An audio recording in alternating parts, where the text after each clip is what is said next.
श्लोक का उच्चारण अंकल जयचंद वाला अंकल से निवेदन करूंगी। श्लोक का उच्चारण करें। जय जिनेन्द्र। अद्वैति आरभ्यते तनुधियापि तव प्रभावात् हेतो हरिष्यति सतां नलिनी दलेषु मुक्ताफलद्युतिमुपैति मातुंगाचार्य अपने आप को अल्प ज्ञानी, अल्प बुद्धिहीन, मंद बुद्धि ही बता रहे हैं ये 7वां नंबर के श्लोक में भी। और इसके एक एक अक्षर का ये अर्थ बता दूं। नाथ मतलब हे स्वामी, इति मतलब ऐसा, मत्वा मतलब मानकर, तनुधिया मतलब अल्प बुद्धि वाले होने पर, हम लोग जैसे अल्प बुद्धि वाले हैं। अपि मतलब ही, माया मतलब मेरे द्वारा, इदम मतलब यह, तद मतलब तुम्हारा, संस्तवनम मतलब स्तवन, आरभ्यते प्रारंभ किया जाता है, तब मतलब आपके, प्रभावात मतलब प्रभाव से, सताम मतलब सज्जनों के, चेतः मतलब चित्त को, हरिष्यति मतलब हरेगा, ननु मतलब निश्चित ही, उद बिंदु मतलब जल की बूंद, नलिनी मतलब कमलिनी के, दलेशु पत्तों पर, मुक्ता फल मतलब मोती की, धुति मतलब कांति को, उपैति मतलब प्राप्त होती है, निकर मतलब समुदाय ही, एकमात्र, हेतु मतलब कारण। इसका अर्थ क्या है? हे नाथ, हे प्रभु, जैसे कमलिनी के पत्ते पर पड़ी हुई ओस की जल बूंदे मोती के समान चमकते हुए, एक कमलिनी का पत्ता होता है, उसके ऊपर जब ओस की बूंद पड़ती है, जल की बूंद पड़ती है, तो वो मोती के समान चमकता रहता है। ऐसे लगता है इस पत्ते के ऊपर मोती है। तो वह मोती के समान चमकते हुए लोगों के चित्त को आह्लादित करती है, लोगों के चित्त को आह्लादित कर देती है। वैसे ही हे भगवान, मुझ मंद बुद्धि के द्वारा रचा हुआ यह स्तवन, मेरी बुद्धि यद्यपि मंद है, लेकिन मेरे द्वारा रचा हुआ यह भक्तांबर जी का स्तोत्र, मानतुंगाचार्य जी के द्वारा रचा हुआ, आपके ही प्रभाव से सज्जन पुरुषों के चित्त को आनंदित करेगा। मानतुंगाचार्य क्या कह रहे हैं? जिस प्रकार कमलिनी के पत्ते पर बूंद पानी की पड़ी हुई लोगों को मोती के समान दिखाई देती है, वैसे ही मुझ अल्प ज्ञानी, अल्प बुद्धि के द्वारा रचा हुआ यह भक्तामर जी का स्तोत्र सभी सज्जन पुरुषों के चित्त को आनंदित करेगा। क्योंकि जो सज्जन पुरुष क्यों लिखा? जो सज्जन होंगे वही पढ़ेंगे, वही ध्यान करेंगे, और जो सज्जन नहीं होंगे वो भक्तामर की भक्ति करेंगे ही नहीं। इसमें रिद्धि मंत्र भी बहुत सुंदर लिया है। ओम रीम अरम नमो अरिहंतानम, नमो पादानुसारिणम झुम झुम नमः स्वाहा। पादानुसारी रिद्धिधारी मुनि को यहाँ ध्याया गया है। और ये जो 8 नंबर का श्लोक है, वो सब तरह की गड़बड़ी और बाधाओं को दूर करने के लिए ये स्तवन किया जाता है। अब 9 नंबर का आगे अंकल। आस्तां तवस्तवनमस्तसमस्तदोषं तत्संकतापि जगतां दुरितानि हन्ति दूरे सहस्रकिरण कृते प्रभैव पद्माकरेषु जलजानि विकासभांजी। यहाँ तव मतलब तुम्हारा, अस्त समस्त, दोषम मतलब सर्व दोषों से रहित, स्तवनम मतलब स्तवन, दूरे मतलब दूर, आस्ताम मतलब रहने दो, किंतु, त्वत् मतलब आपकी, संकथा उत्तम कथा, अपि मतलब ही, जगता मतलब जगत के प्राणियों के, दुरितानि पापों को, हंति मतलब नष्ट करती है, सहस्त्र किरणें हजार किरणें वाले सूर्य, दूरे मतलब दूर, आस्ताम मतलब रहे, प्रभा मतलब उसकी प्रभा, एव मतलब ही, पद्माकरेषु सरोवरों में, जल जानी मतलब कमलों को, विकास भांजी मतलब विकसित, कुरुते मतलब कर देती है। हे प्रभु, हे विभो, जिस तरह सूर्य का आगमन तो दूर किंतु सूर्य की किरणों से ही सरोवर के कमलों को विकसित कर देती है। सूर्य आने वाला है लेकिन उसकी किरणें ही पहले काम कर देती है कि सरोवर पे जितने भी कमल है वो खिलने लगते हैं। उसी तरह हे देव, संपूर्ण दोषों से रहित, इससे संपूर्ण दोषों से रहित आपका पवित्र स्तवन, भगवान को सिर्फ स्तवन कर लो, स्तवन तो दूर किंतु आपके नाम की चर्चा मात्र ही, स्तवन तो दूर, जैसे सूर्य है, सूर्य आने वाला है तो सूर्य तो दूर, उसकी किरणों से ही कमल खिल जाता है, वैसे भगवान को हम ध्याते हैं, ध्याना तो दूर, स्तवन अभी किए ही नहीं, लेकिन उनके नाम की चर्चा मात्र से प्राणियों के पापों का समूल नाश हो जाता है।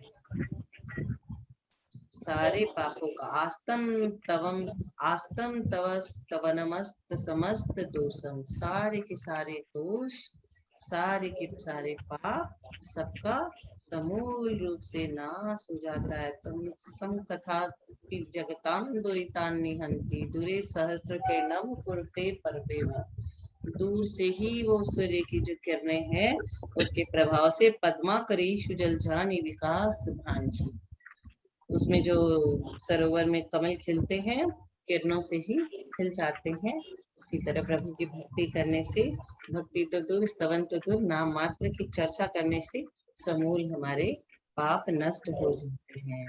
और इसमें जो रिद्धि मंत्र है, ओम ह्रीम अरम नमो अरिहंताणम नमो सभिन्न सुदारणम झुम झुम नमः स्वाहा, ये सभिन्न सुदराणम ये एक रिद्धि है। इस रिद्धि को हम यहाँ नमस्कार कर रहे हैं। और ये 9 नंबर का पुरुष या बच्चे के आशीर्वाद के लिए ये किया जाता है 9 नंबर का श्लोक का स्तवन। अब 10 नंबर का पढ़ेंगे अंकल। नाद्यद्भुतं भुवनभूषण भूतनाथ भूतैर्गुणैर्भुवि भवन्तमभीष्टुवन्ता तुल्या भवन्ति भवतो ननु तेन किं वा बुद्ध्याशितं ययनात्मसमं करोति।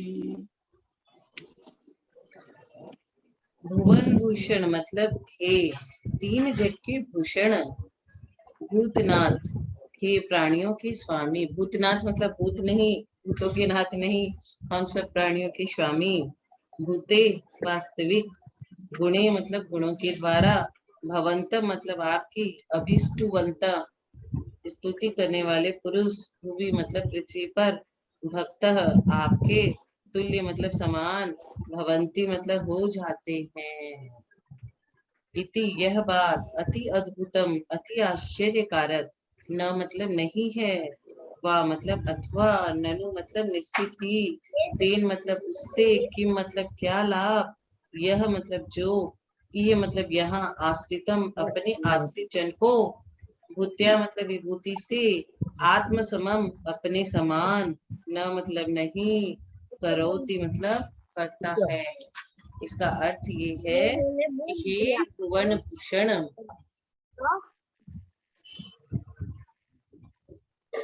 क्या कहा है भगवान को, हे भुवन भूषण, हे जगन्नाथ, वास्तविक सत्य शील आदि अनेक गुणों के द्वारा तन्मयता पूर्वक आपकी भक्ति करने वाला भक्त आपके समान ही प्रभुता को, गुणों को प्राप्त कर लेता है। वंदे तद्गुण लब्धये, इसीलिए नेमीचंद जी अंकल ने कहा आज तो ये मंगलाचरण कर लेते हैं। और इसमें यही अर्थ है, वंदे तद्गुण लब्धये मतलब आपको, आपका भक्त आपके समान ही प्रभुता को और गुणों को प्राप्त कर लेता है। इसमें कोई आश्चर्य की बात नहीं है, क्योंकि वैभव संपन्न श्रीमंत सेवा करने वाले नौकर को यदि अपने ही समान समृद्धशाली बना लेवे तो इसमें कोई आश्चर्य का बात नहीं है। जो मालिक बहुत वैभव संपन्न है वो अपने नौकर को भी अपने जैसा बना ले तो इसमें कोई आश्चर्य की बात नहीं है।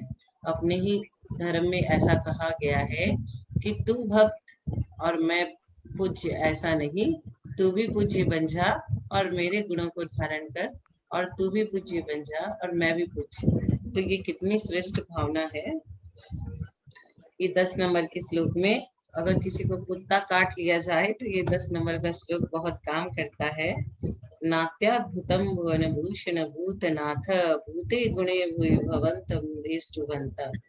ये मतलब भगवान अपने जैसा अपने भक्तों को बना लेता है, उनके गुण उसमें आ जाते हैं। ये है 10 नंबर का। अब नेमीचंद अंकल 11 नंबर का श्लोक पढ़ेंगे, श्लोक का उच्चारण करेंगे। दृष्ट्वा भवन्तमनिमेष विलोकनीयं नानत्र तोषमुपयाति जनस्य चक्षु पीत्वा पये शशिकरदुति दुग्ध सिन्धो क्षारं जलं जलनिधेरसितं कैच्छते। अब इसमें अनिमेष मतलब बिना पलक झपकाए। देवों की पलक झपकती है क्या? कोई बताए हमें। देवों की पलक नहीं झपकती। यदि कोई आ गया आपके सामने और आपको लग रहा है ये मनुष्य है कि देव है, तो देवों के बहुत सारे गुण होते हैं, उनकी पलक ऐसे ऐसे झपकती नहीं है। तो अनिमेष मतलब बिना पलक झपकाए, विलोकनीय मतलब देखने योग्य, भवंत मतलब आपको, दृष्टवा देख कर, जनस्य मतलब मनुष्य के, चक्षुः मतलब नेत्र, अन्यत्र मतलब और कहीं पर, तोषम मतलब संतोष को, न उपयाति मतलब नहीं पाते हैं, शशि करदुति चंद्रमा की किरणों के समान कीर्ति वाले, दुग्ध सिंधु मतलब क्षीर सागर की, पय मतलब जल को, पीत्वा मतलब पीकर, कह मतलब कौन मनुष्य, जल निथे मतलब लवण समुद्र के, क्षारम मतलब खारे, जलम मतलब पानी क्यों, असितुम मतलब चखने के लिए, इच्छित मतलब इच्छा करेगा। भावार्थ क्या है? हे प्रभु, आपका अलौकिक सौंदर्य अपलक देखने योग्य है। प्रभु का सौंदर्य इतना है कि पलक झपकाने की इच्छा नहीं होती। आप जैसे दिव्य स्वरूप के दर्शन कर लेने के बाद न तो पलक झपकाने का मन होता है, भगवान के दर्शन कर लेने के बाद न ही पलक झपकाने का मन होता है, और न ही आंखें अन्य कुदेवों को देखकर संतुष्ट हो सकती है। क्योंकि यह तो स्वाभाविक है कि चंद्र किरणों के समान निर्मल और शीतल क्षीर सागर का मधुर जल पीने के बाद लवण समुद्र का खारा जल पीना कौन चाहेगा? अर्थात कोई भी नहीं। यदि एक बार किसी को निर्मल शीतल क्षीर सागर का मधुर जल पीने को मिल गया, फिर उसे बोलो कि तू समुद्र का खारा जल पी ले, तो पिएगा क्या? कभी नहीं पिएगा। वैसे ही हमारे जिनेंद्र प्रभु को एक बार कोई निहार ले, फिर उसे बोले कोई और, तो कोई और के पास वो कभी नहीं जाएगा। क्षारम जलम जल निधि रसितु का इच्छा। एक वर्ड चुन चुन के हमारे मानतुंगाचार्य ने लाया है यहाँ पे। तो ये 11 नंबर का श्लोक किसलिए किया जाता है? खारे पानी को पीने का पानी बनाने के लिए। इसका भी आजमाया गया है कि कुछ जगह में खारा पानी रहता है, तो उन्होंने ये वाला श्लोक कर करके पीने का पानी जैसा उसे बना लिया।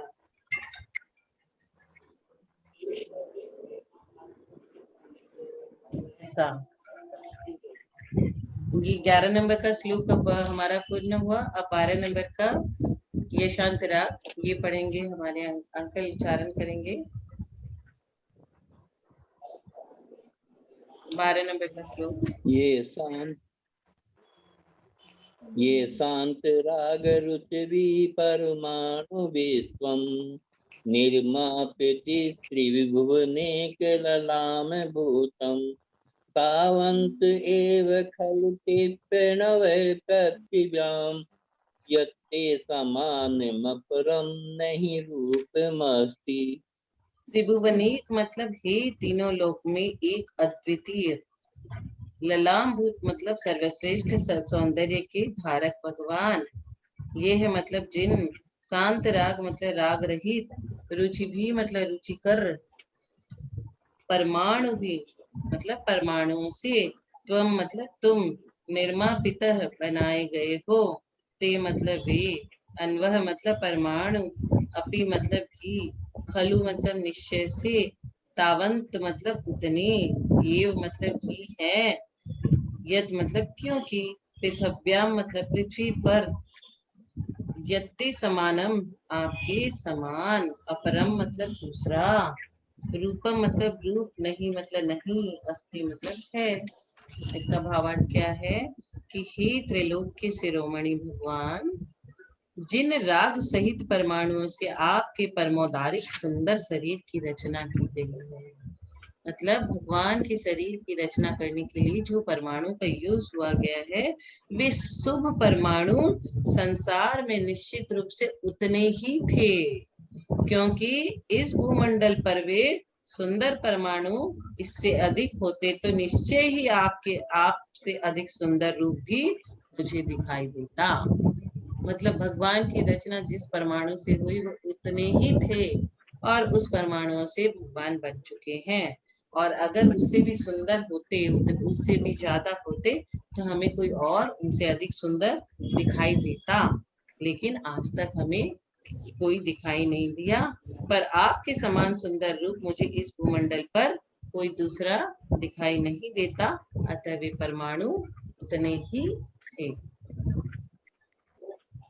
यह शांत राग रुचि परमाणु विस्तवम, मतलब भगवान जिस परमाणु से बने हैं, ये परमाणु मात्र उतने ही थे। तो जिस भी व्यक्ति की शादी नहीं हो रही है, उसे शादी कराने का बहुत मन हो रहा है, उसके लिए 12 नंबर का श्लोक सजेस्ट किया जाता है। अब 13 नंबर श्लोक का उच्चारण करेंगे नेमिचंद अंकल। वक्त्रं क्वते सुरनरो रगनेत्रिहारी निःशेष निर्जित जगत्प्रियोपमानं बिम्बं कलङ्कमलिनं कनिशाकरस्ते यद्दासरे भवति पाण्डुपलाशकल्पम्। सुर मतलब देव, नर मतलब मनुष्य, उरग मतलब नागों के, नेत्र मतलब नेत्रों के, हारी मतलब हरण करने वाला, निशेष मतलब समस्त, निर्जित मतलब जीती है, जगत प्रिय मतलब तीन जगत की, उपमानम मतलब उपमाओं को जिसने ऐसा, ते मतलब आपका, वक्तम मतलब मुख, क्व मतलब कहाँ और, निशाकरस्य चंद्रमा का, कलंक मलिनम मतलब कलंक से मलिन, बिंबम मतलब बिंब, वह मतलब कहाँ, यत मतलब जो कि, वासरे मने दिन में, पलाश कल्प मतलब पलाश के पत्ते के समान, पांडु मतलब पीला, भवती मतलब हो जाता है। भावार्थ क्या है कि हे सौंदर्य संपन्न विभो, आपका देव मनुष्य और नागों के नेत्रों को हरण करने वाला उज्जवल मुखमंडल कहाँ, और दिन में निस्तेज फीके पीले जीर्ण पत्ते के तरह काले धब्बे वाला चंद्रमंडल कहाँ, अर्थात आपका मुख मंडल चंद्रमा की सौंदर्य से भी अधिक सौंदर्य पूर्ण है। भगवान के मुखमंडल की तारीफ की गई है कि आपका जो मुखमंडल है उसका सौंदर्य चंद्रमा की सौंदर्य से भी अधिक है। 13 नंबर का श्लोक, यात्रा में चोरी का भय वो दूर करता है, और इसका जो रिद्धि मंत्र है, ओम रीम अरम नमो रिजु मदिणम झोम झोम नमः स्वाहा। ये रिजु मदिणम क्या है, मना पर्याय ज्ञान का भेद है।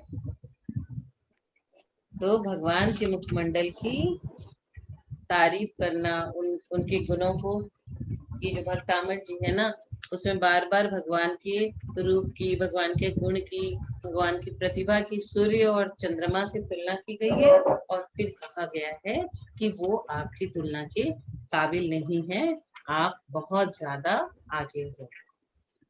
अब हमारी विजया आंटी उनसे निवेदन करेंगे 14 नंबर का श्लोक पढ़ें। जी सभी को जय जिनेन्द्र, सादर प्रणाम नेमिचंद जी भाई साहब। जय जिनेन्द्र। 14 नंबर का श्लोक पढ़ रही हूँ। संपूर्ण मंडल शशांक कला कलाप शुभ्रा गुणास्त्रिभुवनं तव लङ्घयन्ति ये संश्रिता श्रीजगदीश्वरनाथमेकं कस्तान्निवारयति संचरतो यथेष्टम्। त्रि जगदीश्वर मतलब हे तीन जगत के ईश्वर। त्रि मतलब तीन, जगदीश्वर मतलब तीन जगत के ईश्वर। तव मतलब आपके संपूर्ण मंडल शशांक मतलब पूर्ण चंद्र मंडल के, कला कलाप मतलब कला समूह के समान, शुभ्रा मतलब उज्जवल, गुणा मतलब गुण, त्रिभुवनम तीनों लोगों को, लंघयंती उल्लंघन करते हैं, ये मतलब जो, एक मतलब एकमात्र, नाथम मतलब आप जैसे स्वामी का, संश्रिता मतलब आश्रय लेते हैं, तान मतलब उन्हें, यथेष्ट मतलब स्वेच्छानुसार, संचरत मतलब विचरण करने से, का मतलब कौन, निवार्यति मतलब रोक सकता है। इसका भावार्थ क्या है, हे जगदीश्वर आपके उज्जवल गुण पूर्णिमा की चंद्रमंडल की कलाओं के समान तीन लोकों में व्याप्त हो रहे हैं।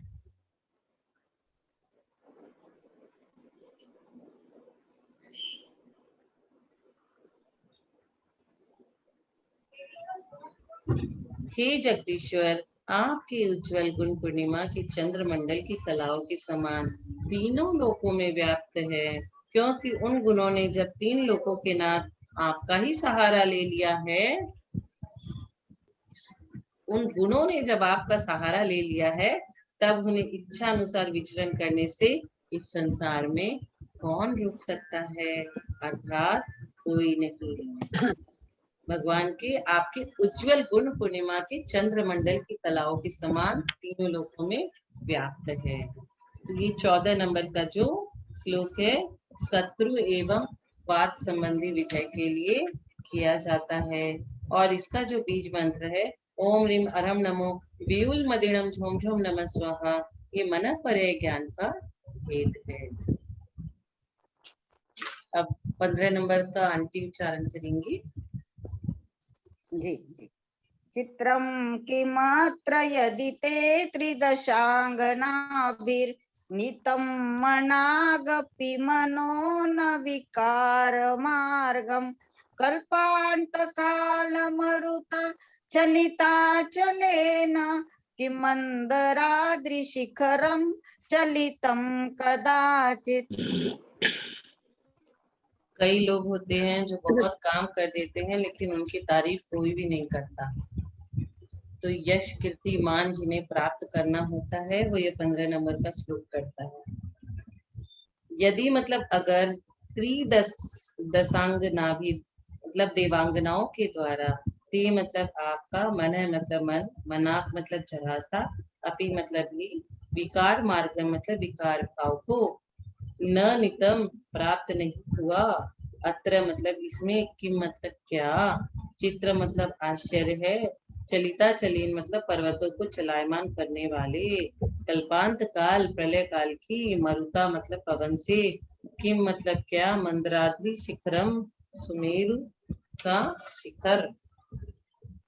भावार्थ ये है कि हे प्रभु, यदि आपका वीतरागी मन देवलोक की अप्सराओं के हाव भाव द्वारा किंचित भी विकार भाव को प्राप्त नहीं हुआ, कितनी भी देवियां आ जाए, लेकिन भगवान के विचार को टस से मस नहीं कर सकते। तो कितनी भी अप्सराओं के प्रयास के बावजूद भी आपके भाव, विकार भाव को चेंज नहीं कर पाए, तो इसमें कोई आश्चर्य की बात नहीं है। क्यों? क्योंकि पहाड़ों को चलायमान कर देने वाली प्रलय काल की प्रचंड वायु क्या कभी, पहाड़ों को जो वायु हिला देती है, वो क्या कभी सुमेरु पर्वत की चोटी को चलायमान कर सकती है? अर्थात नहीं कर सकती। वैसे ही भगवान के भावों को अगर सुंदर से सुंदर अप्सरा भी आ जाए, तो चलायमान नहीं कर सकती। इसमें जो रिद्धि मंत्र है, ओम ह्रीम अरहम नमो 10 पुबीणम झोम झोम नमः स्वाहा, ये 10 पुबीणम, इसको रिद्धि बोलते हैं। ये रिद्धि को नमस्कार यहाँ किया गया है। अब 16 नंबर का श्लोक आगे पढ़ेंगे।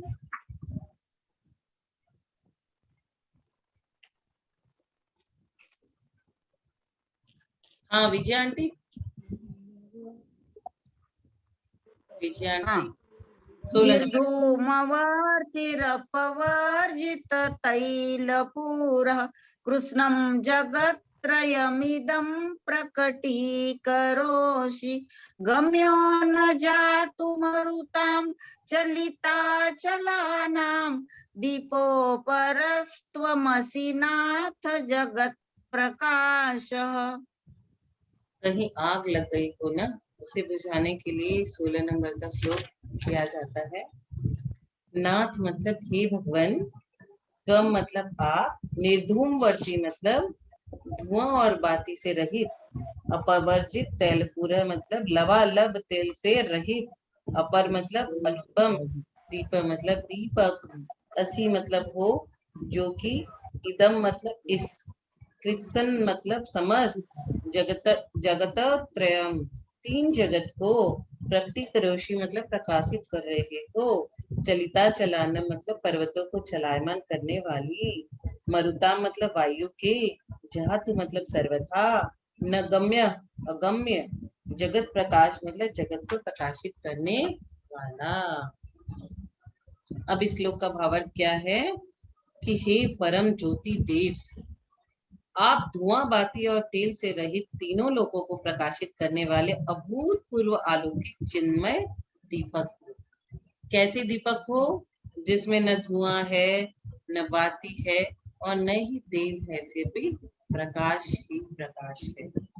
इस ज्ञान रूपी अनुपम दीपक के लिए विशाल पर्वतों को चलायमान करने वाली झंझावात वायु भी बुझाने में समर्थ नहीं है। जब दीपक जलता है, उसमें तेल लगता है, रुई लगता है और उसके बाद हवा आती है तो भी वो बुझ जाता है।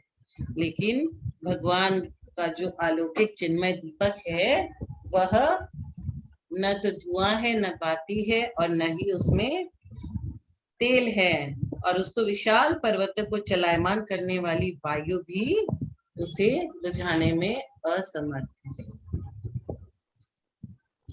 अग्नि नहीं आ रही हो तो इस 16 नंबर का प्रयोग किया जाता है। अब 17 नंबर का श्लोक आंटी उच्चारण करेंगी।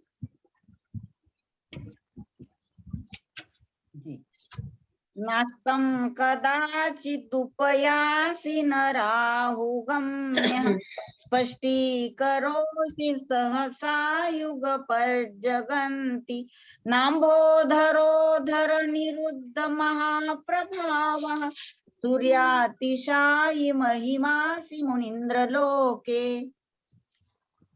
मुनीन्द्र मतलब हे मुनीश्वर, कदाचित मतलब कभी भी, अस्तम मतलब अस्त, न उपयसी मतलब नहीं होते हो, न राहुगम्य मतलब राहु से ग्रसित नहीं होते हो, सहसा मतलब सहज ही, जगंती मतलब तीन लोगों को, युगपत मतलब एक साथ, स्पष्टीकरोसी मतलब प्रकाशित करते हो, अंबोधरोधर मतलब मेघों के द्वारा आपका, निरुद्ध महाप्रभावा महाप्रभाव रुकता, न मतलब नहीं है, लोके मतलब लोक में आप, सूर्यातिशायी मतलब सूर्य से भी अधिक अतिशय युक्त, महिमा मतलब महिमा वाले, असी मतलब हो। हे मनीश्वर, आपकी उपमा सूर्य से भी नहीं की जा सकती। क्यों? क्योंकि सूर्य क्या होता है, सुबह उदय होता है, शाम को अस्त हो जाता है, वह राहु के द्वारा ग्रसित भी होता है, बादलों की ओट में कभी कभी छिप भी जाता है, किंतु आपका केवल ज्ञान रूपी सूर्य, कौन सा सूर्य? केवल ज्ञान रूपी सूर्य। हम किनको नमस्कार कर रहे हैं? केवल ज्ञान रूपी सूर्य को। तो आपका केवल ज्ञान रूपी सूर्य प्रकट होने पर, एक बार केवल ज्ञान प्रकट हो जाता है तो न तो वो अस्त होता है, न ही कोई राहु उसे ग्रसित कर सकता है और न ही किसी से पराभूत होता है, किंतु हमेशा एक जैसा ही अलौकिक रहता है। अतः आप लोक में अतिशय महिमा वाले क्या हो, ज्ञान सूर्य। भगवान की तुलना किससे की गई है, ज्ञान सूर्य से। सूर्य से क्यों नहीं की गई है, क्योंकि सूर्य अस्त हो जाता है, सूर्य ग्रसित हो जाता है, बादलों की ऊंट में छुप जाता है, इसलिए। और भगवान के केवल ज्ञान रूपी सूर्य कभी भी छुपता नहीं, ग्रसित नहीं होता, अस्त नहीं होता। गुर्दे की विफलता के लिए यह श्लोक किया जाता है। 18 नंबर का श्लोक पढ़ेंगे आंटी। नित्योदयं दलितमोहमहान्धकारं गम्यं न राहुवदनस्य न वारिदानं विभ्राजते तव मुखाब्जमनल्पकान्ति विद्योतयज्जगदपूर्वशशाङ्कबिम्बम्। किसी को भ्रामक विचार आते हैं, उसके लिए यह श्लोक पढ़ा जाता है। इसका शब्दार्थ ये है, तव मतलब आपका, मुखाब्जम मतलब मुख कमल, नित्योदय मतलब सदैव उदय रहने वाला, दलित मोह महांधकार मतलब मोह रूपी अंधकार का नाश करने वाला, राहु वदनश्य राहु मुख के, न गम्य गम्य नहीं है, न वारिदानम न मेघों के, गम्यम गम्य है, जगत मतलब जगत को, विद्योतयत प्रकाशित करता हुआ, अपूर्व मतलब अनोखे, शशांक बिंबम मतलब चंद्रमा की समान, विभ्राजति मतलब सुशोभित हो रहा है। भावार्थ ये है कि हे जिनेन्द्र देव, आपका मुख कमल रूपी चंद्रमा रात दिन उदय रहते हुए मोह रूपी महा अंधकार को नाश करने वाला। किसको कौन से अंधकार को, मोह रूपी महा अंधकार को नाश करने वाला, अत्यंत दैदीप्यमान है। आपका मुखमंडल रूपी चंद्रमा न राहु के मुख में प्रवेश करता है और न ही बादलों से छिपता है, किंतु समस्त संसार को एक साथ प्रकाशित करता हुआ शोभायमान होता है। अतः आपका मुख कमल रूपी चंद्रमा अपूर्व है। भगवान की 17 नंबर में हम सूर्य से तुलना किए थे, लेकिन फिर कहे नहीं, सूर्य तो अस्त होता है, राहु से ग्रसित होता है, भगवान का मुखमंडल केवल ज्ञान रूपी सूर्य ऐसा नहीं होता। और अभी 18 नंबर में हम क्या कह रहे हैं, चंद्रमा के समान, चंद्रमा रात में अंधकार के बीच में रहता है और प्रकाशित करता है, वैसे ही आपका मुख कमल रूपी चंद्रमा रात दिन उदय रहते हुए, चंद्रमा तो सिर्फ रात में, ये यहाँ पे भगवान का मुख रात में भी और दिन में भी उदय रहता है और वो मोह रूपी अंधकार को नाश करता है, अत्यंत दैदीप्यमान रहता है। मुखमंडल रूपी चंद्रमा राहु के मुख में प्रवेश कर, आप भगवान का जो मुखमंडल रूपी चंद्रमा है वो न राहु के मुख में प्रवेश करता है और न ही बादलों में छिपता है, किंतु समस्त संसार को प्रकाशित करता है। ये भगवान के मुखमंडल की तुलना यहाँ पे चंद्रमा से की गई है।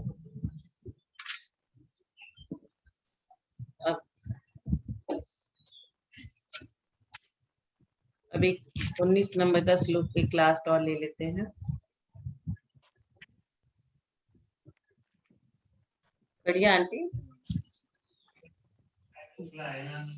किं शर्वरीषु शशिनानि विवस्वता वा युष्मन्मुखेन्दुदलितेषु तमस्सु नाथ निष्पन्नशाली वनशालिनि जीवलोके कार्यं कियज्जलधरैर्जलभारनं रहि। कोई व्यक्ति को नौकरी नहीं मिल रही है, किसी का बिजनेस अच्छा नहीं चल रहा है, तो उसके लिए ये 19 नंबर का श्लोक बोला जाता है। इसमें इसकी शब्दार्थ पहले बता दूं।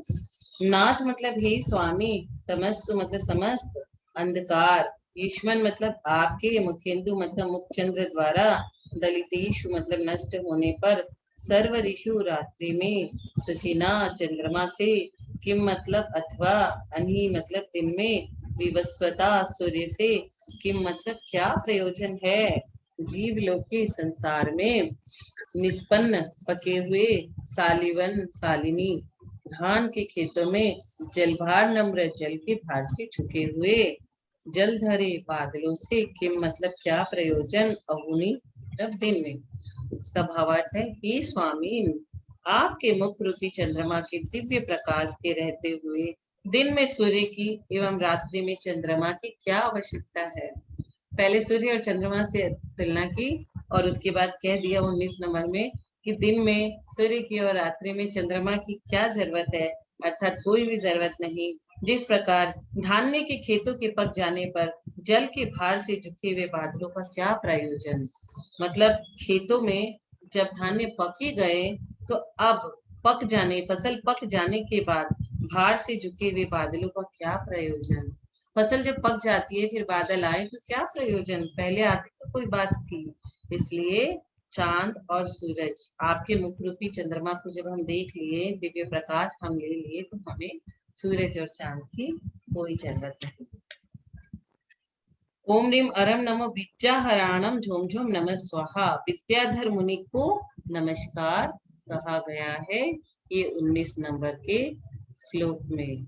इससे व्यवसाय, नौकरी तथा कोई किसी के ऊपर जादू टोना कर देता है तो हम इससे जपने से हमारे ऊपर वो जादू टोना का कोई असर नहीं होता।